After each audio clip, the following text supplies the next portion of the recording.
in all of the Midlands, and he wasn't there. So it's not really clear when the wizard left the Midlands.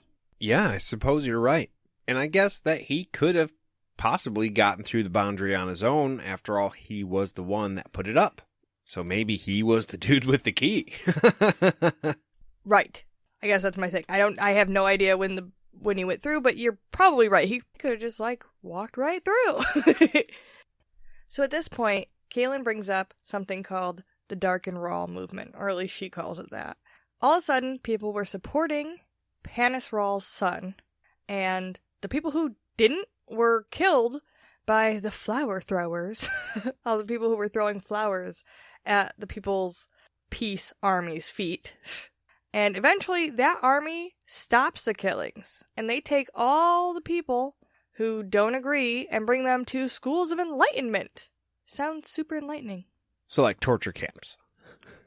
Yeah, I kind of saw it more as like a cult. You know how they brainwash you in a cult? Yeah, we're going to separate you from the rest of the populace so we can give you this extra special education while basically wiping your memory of any former happiness you've had and indoctrinate you. Right, make you the most fanatical of the fanatics. Right. They'll, give you treats for doing something fucked up as long as it adheres to what their line of belief is. Right. Super dangerous, just saying. Real terrifying. They cut your strings of reality for you.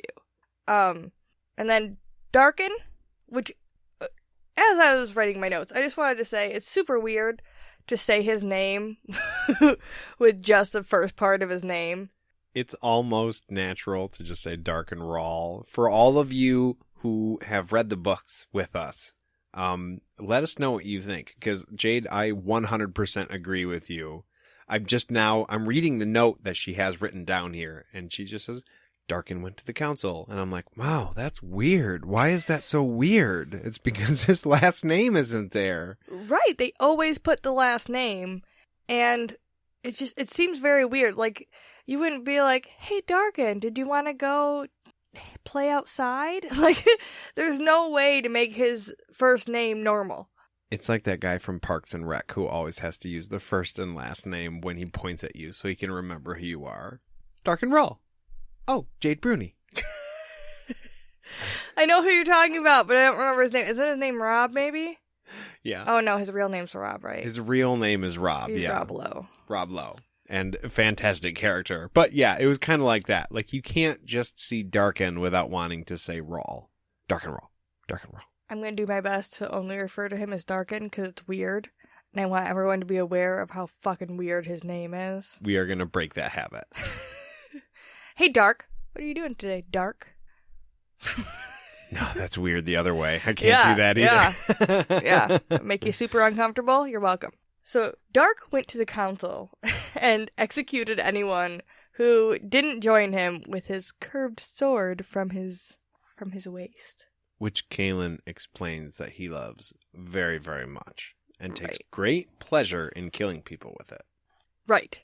And then shortly thereafter, magic and fire were both made illegal. I mean, it's really no wonder. One of the last memories he probably ever had of his father was him being burned alive by wizard's fire. So I could definitely see this guy having an issue with fire. For sure. We don't really know how old Darken was when this happened. We don't know if he was standing there watching his dad be burned alive or what exactly the deal was. But we do know also that magic it very well could have corrupted his father. We don't know a whole lot about Dark and Rawl. Maybe he's not that bad of a guy. Maybe he's just like, fuck magic, fuck fire, because those things are dangerous, and the world will be a better place without it. Yeah, it hurt me and my family. I want no part of it. Seems pretty logical. I mean, other than, like, the murder of all the other people. Ah, yes, yeah. The murder and the mass murder, in fact. And indoctrination of people.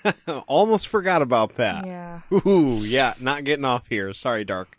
Yeah, but see how easy that is to, like, go down that path and be like, oh, okay, yeah, I get it, bud. You can almost for a second feel bad for the guy, and then you realize that he's a power-hungry tyrant. Oh yeah. Nope. Oh. Still a piece of shit. Sorry, buddy. Well, and this is exactly what happens, though, when Kahlan's like, yeah, well, your brother, he's kind of going down that same path. And Richard's like, no, how dare you? Excuse me, my brother only cares about the greater good, which, by the way, is also a dangerous statement. Greater good does not think about the individual person. We'll get more into that later. But he's very adamant that it's only because of their mother and the way she died that he cares about the fire. It's not because of Dark and Rawl, and he only wants to save people from getting hurt. Right. And I mean, again, you can see how, in a logical way, he just wants to defend his brother, who has the super important job. And it's really easy to see how you would think a person who wants that job, or actually who has that job, would be a good person, because that's what the job is. You got to take care of all of these people. The many over the one. Right. But, I mean, I don't think that includes grabbing a whole bunch of booty that's strange to you, that you probably don't have permission to grab. Well, and we're told about that little story about the vase, where Michael's dad brings home the vase, and he's like, I could definitely get 1 gold coin for it. And Michael's like, pfft. And he goes and gets 4, and then is like, fuck you, Dad. You thought you could only get 1. That's all you get. And he pays off the family's debts, so it makes you feel like, oh, maybe he's not really that bad of a guy. But the way he treats his father, of all people, about it, speaks, I think, more to his character than him paying off the family debts, because that does benefit him in the end anyways. Right. Question to you listeners out there. How many of you, when you speak to your father, use his first name? In my household, to call Dad by his first name, now, I don't want to make this over dramatic, but you did not use the parent's first name. You called them Dad and Mom, at the very least. How many of you were able to call your parents by their first names? I'm just curious if that's a thing anywhere at all, because it definitely wasn't in my house. I mean, Nate knows this better than anybody, but my household was a lot more lax than his, and I still didn't call my dad by his first name. He's still Dad. So, yeah, let us know. This also does bring to light one more thing. We were kind of questioning whether or not this George Cypher guy was a good guy or not. And in, I believe, the last episode, we determined that he did not, in fact, steal this mystery book. Right. And the tooth is the proof, because that rhymes and it's fun to say, that he didn't do it. But also here, he very quietly says, but it's not worth that much. Right. Like, you lied to somebody. You hawked this for something that it wasn't worth. You shouldn't do that to people. It almost hurt his feelings. He said it quietly. Like he couldn't believe his son did that. Right. You know, even by selling something to somebody who willingly bought it, you lied to them, obviously, to get more than what this item was worth. And that's wrong. That's a pretty high standard to hold yourself to, even if the other people didn't know. That's wrong on every level to this guy. And I mean, I got mad respect for George. I think he's a straight up good dude. I think Richard's right. You know, I agree. I do feel like we're not going to, but we could dive a little bit deeper into Michael's psychology. Maybe we will later in this book.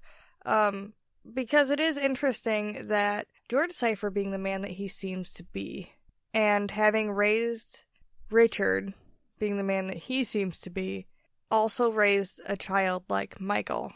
Now, I think that a lot of this has to maybe relate back to George choosing Richard over Michael to hold the secret. And even if Michael didn't know the secret, Michael knew that there was time they were spending together and he wasn't. But we'll have to get into that later, because I think that there's definitely more there that we can't talk about yet. Right. So, moving forward, Dark and Rawl turns his attention to the magic that the Great Wizard warned the council about. If he gets his hands on it, he's gonna be the granddaddy of everybody. This is the reason that Kahlan was sent across the boundary. The only thing that can save them is the wizard making this appointment. And apparently they can't make it. And they can't force the wizard to make it. Right. 5 wizards can't make this one wizard do what they want him to do. Or what they want him to not do, essentially. Right. And Kahlan was sent across the boundary because she can. We still don't know how, but she can. Right. And, I mean, I would imagine Richard at this point kind of is putting 2 and 2 together. Like, okay, she was able to kill 2 of the 4 herself, right? The one guy killed the other guy. He offed 1, so there's 2 left. She's powerful. Yeah. I know, that was super detailed recap. Sorry about that. She has power. This thunder without sound thing is happening, and he doesn't know what it is yet.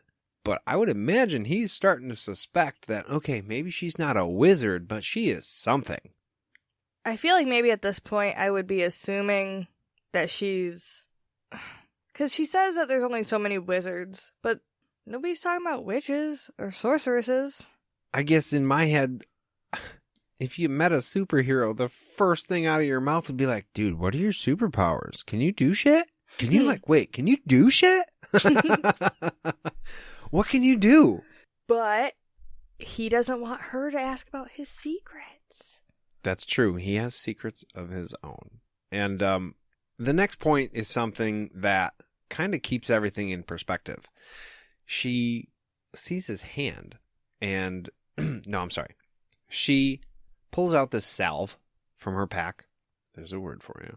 And she starts to put it on his fly bites when she notices his thorn bite on his hand. And she's like, what the fuck is that? But she's traveling with ordinary means of healing. Something Richard would probably have. You know, he found the alm plant. This is something different, probably from the Midlands. But she's obviously not so magical that she can just say, healed. You know what I mean? She has to use nature just like he does. So she's obviously not a wizard. Yeah, I guess. She has to use the practical and regular technology everybody else around her has to use, at least for some things. It did strike me as a little bit like, you mentioned earlier that she should have brought like some fucking dried meat or something with her, right? And when we first met Kahlan, she was described as having a small brown pouch, the only thing that broke up her white dress. Okay? So the only things so far that we know are in this small brown pouch are ointment or salve. And this creature that she pulls out next, but I just want to keep, like, she totally could have put some fucking food in there, unless she ate it all already. But again, I feel like she should have planned ahead a little better. Me too. I mean, she should have planned ahead better, or the trip is incredibly short. Like, all of those wizards died, and then she left that very second to cross the boundary. She made it through death in 2 days, which is no small feat, and then ran into Richard immediately on the other side. So the only other option given to us to believe, which I think may be viable, is that she just hasn't had time yet. But where's her backpack? Wear a backpack, chick. Okay, yeah. Now that I'll give you. Yep. Should have had a backpack. You're going on a journey. Bring some stuff. Right. Like, I get you wouldn't be as hot with a backpack, but, like, wear one. Right. So, at this point, the creature that we've talked about a couple times gets brought out. And it's basically a glowing orb. Let's just cut right to that. It's a glowing orb that spins and flies around and talks. I don't know how many of you have ever seen the episode of The Simpsons where Mr. Burns comes out of the woods and he looks like an alien. But it's exactly the voice that the Audible guy uses when you're listening to this story. If you haven't, go watch it. It's one of my favorites. It's X-Files, like, laced, and Spock's in it. It's a great episode of The Simpsons. But the Night Wisp,